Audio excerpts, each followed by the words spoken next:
Shabdphule bye Sujata. कथा, काव्य आणि नाट्यमय मनोरंजन ऑडिओ स्वरूपात. लग्नाची परिभाषा काय असू शकते? नातं निभावणं, कमिटमेंट, त्याग की प्रेम? ऐकूया शब्दफुलेच्या 115व्या भागात एका अनोख्या लग्नाची कथा. पण तत्पूर्वी तुम्ही जर हे चॅनल सबस्क्राईब केलं नसेल तर लगेच करा. शेजारी असलेलं बेल आयकॉन क्लिक करा आणि त्यातलं ऑल ऑप्शन चूज करा, तर नवीन येणाऱ्या कथेचं तुम्हाला नोटिफिकेशन मिळेल. कथा आवडल्यास लाईक, कमेंट आणि शेअर नक्की करा. पॉडकास्टवर ऐकत असाल तर 5 स्टार द्या.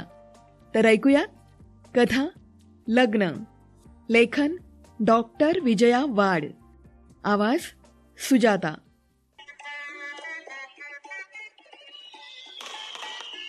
सारिकाचा लग्न धमाका अख्ख्या कॉलनीत गाजत होता. मधुरा खरं तर सारी धावपळ करून दमली होती, श्रमली होती. आणि माधव एकटक तिच्याकडे बघत होता.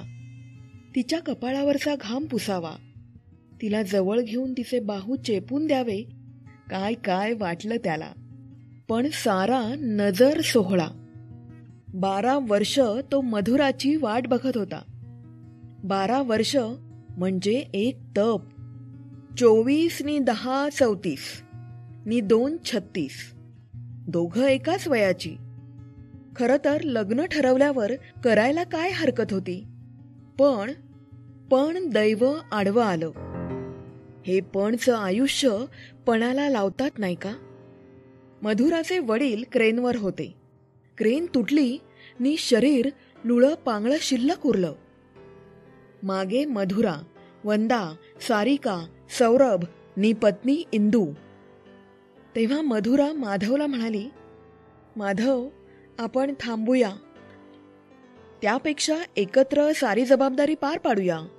माधव म्हणाला, नको रे. ती भावना वश झाली. का नको? तुझ्या आईवडिलांना काय वाटेल? तू का ओझाचा बैल आहेस? बायकोच्या माहेरच्या न संपणाऱ्या जबाबदाऱ्या अंगावर घ्यायला? पण हे सारं मी अंगावर घेतोय, त्यांना नाही सांगत.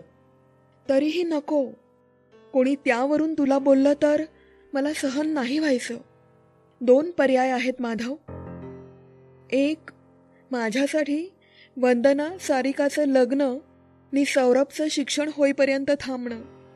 नाही तर 2 काय? छानशी मुलगी बघून लग्न करणं. संसार असेच तडजोडीवर चालतात माधव. हळूहळू तू मला विसरशील. तुझा संसार सुखाने सुरू होईल माधव. वेळेवर मुलं बाळं होतील. त्यापेक्षा मरून जाणं परवडलं. माधव उद्वेगाने म्हणाला, ऐक राजा, वेडा हट्ट करू नको. एक सांगू मधुरा, सोय बघून केला जातो तो व्यवहार, आणि गैरसोयीतही सोय पाहिली जाते ते प्रेम. मी खरंखुरं प्रेम केलंय ग तुझ्यावर. जगाच्या अंतापर्यंत थांबायची तयारी आहे माझी, फक्त तुझ्यासाठी. वेडा रे वेडा. माधव, तू किती आवडतोस मला, कल्पना आहे का तुला? तिने माधवला प्रेमाने जवळ घेतलं होतं. त्यानंतरचं एक तप. वंदना MA MBA झाली नि तिने रजिस्टर लग्न केलं तिच्याच नोकरीतल्या साहेबांशी. सौरभ MCOM झाला. सारिका मात्र BA झाल्यावर म्हणाली, ताई, माझ्यासाठी छानसा नवरा बघ, झोकात लग्न करून दे. कारण आता सौरभला कॉल लेटर आलंय नोकरीचं. बाबा फोटोत जाऊन बसले गेल्या वर्षी.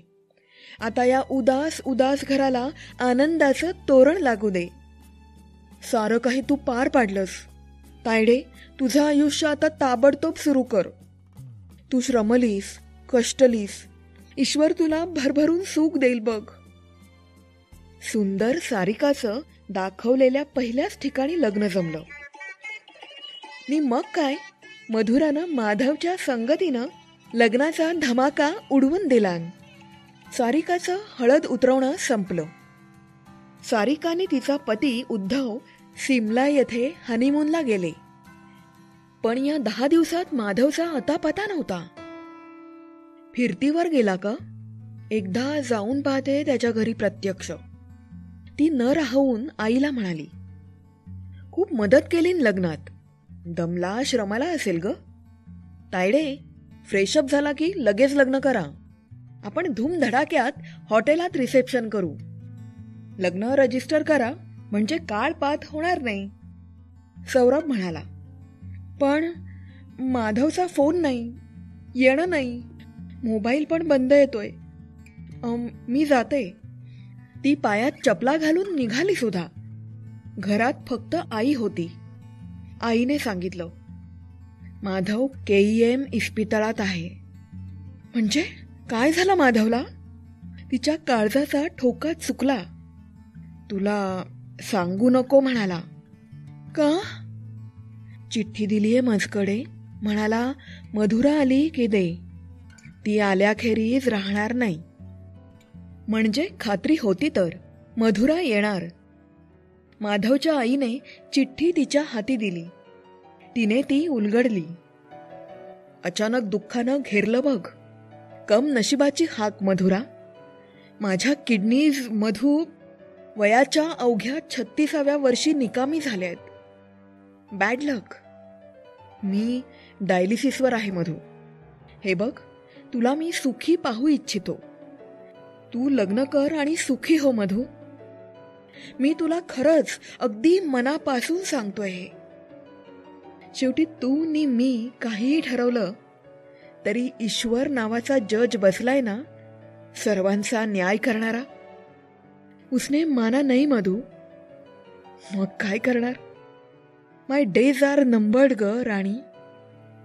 आता आपली भेट पुढच्या जन्मी.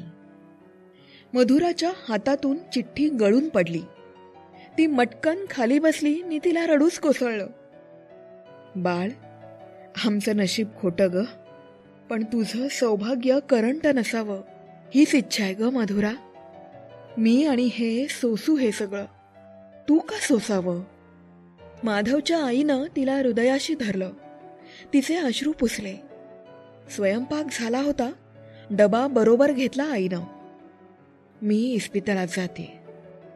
मी येते ना बरोबर माधवची आई. दोघींच्या पावलांनी एक लय साधली. माधवचा हात हातात घेऊन ती म्हणाली, तुझी चिठ्ठी वाचली बरं, पण माझा निर्णय कायम आहे माधवा. वेडी आहेस का? ठार वेडी आहे. तुझ्यासाठी जन्मोजन्मी तुझी साथ लाभावी अशी इच्छा धरलीये मनी. ती का डायलिसिसने बदलेल? मी माझी किडनी देईन ना तुला. ईशकृपेने ती मॅच होईल, मला खात्री आहे. आणि नाही मॅच झाली तर तरी निर्णयात बदल नाही माधवा. ती त्याच्या केसातून हात फिरवीत म्हणाली, जी साथ आपण शोधली त्याला कधी रे ना नको. मी एक दिवसाचीही होईन माधवाची बायको. कळलं? प्रिय श्रोत्यांनो, ते लग्न इस्पितळात लागलं. डॉक्टर गोपाल, डॉक्टर राधाकृष्ण, मधुराची आई आणि माधवीची आई. माधवाच्या बाबांनी पौरोहित्य केलं. मधुराची भावंड वॉर्ड बाहेर दरवाजात, आतमध्ये गर्दीस मनाई म्हणून. प्रिय मित्रमैत्रिणींनो, आपण प्रार्थना करूया की मधुराची किडनी माधवला मॅच हो म्हणून. एका किडनीवर माणसं 80 वर्ष जगतात हो. सध्या आपण नवविवाहितांना शुभेच्छा देऊया ना मित्रांनो. शुभात भवतु. कथा लग्न. कथासंग्रह गोष्टींचं घर. लेखन डॉक्टर विजया वाड. आवाज सुजाता. तर मित्रांनो, कसं वाटलं हे अनोखं लग्न? तुमची प्रेमाची किंवा लग्नाची परिभाषा अशीच आहे का की काही वेगळी आहे? मला जरूर कळवा. आणि ऐकत रहा शब्दफुले बाय सुजाता. कुठे? यूट्यूबवर आणि सर्व पॉडकास्ट प्लॅटफॉर्मवर. शब्दफुलेच्या प्रेमकथा, प्रणयकथा किंवा कौटुंबिक कथा, स्त्रियांच्या कथा तुम्हाला ऐकायच्या असतील तर ती लिंक तुम्हाला डिस्क्रिप्शनमध्ये मिळेल. लिंक क्लिक करून त्या कथांचा आनंद घ्या.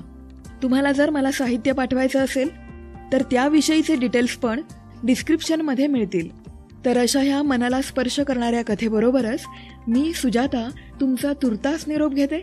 पुन्हा भेटू एका नव्या कथेसह. Stay blessed, stay blessed. Thank you. धन्यवाद.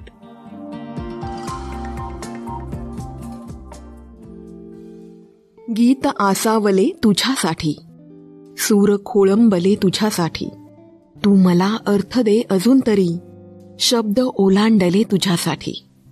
हे तुझी रात, हे तुझे तारे, श्वास घेती फुले तुझ्यासाठी. दूर येथून दूर, दूर तिथे चांदणे थांबले तुझ्यासाठी. का तुला सोडवेना गाव तुझे, मी मला सोडले तुझ्यासाठी. सुरेश भट यांची ही कविता आहे.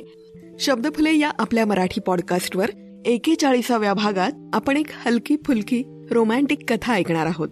तुमसे अच्छा कौन है. लेखन सुरेश कुलकर्णी.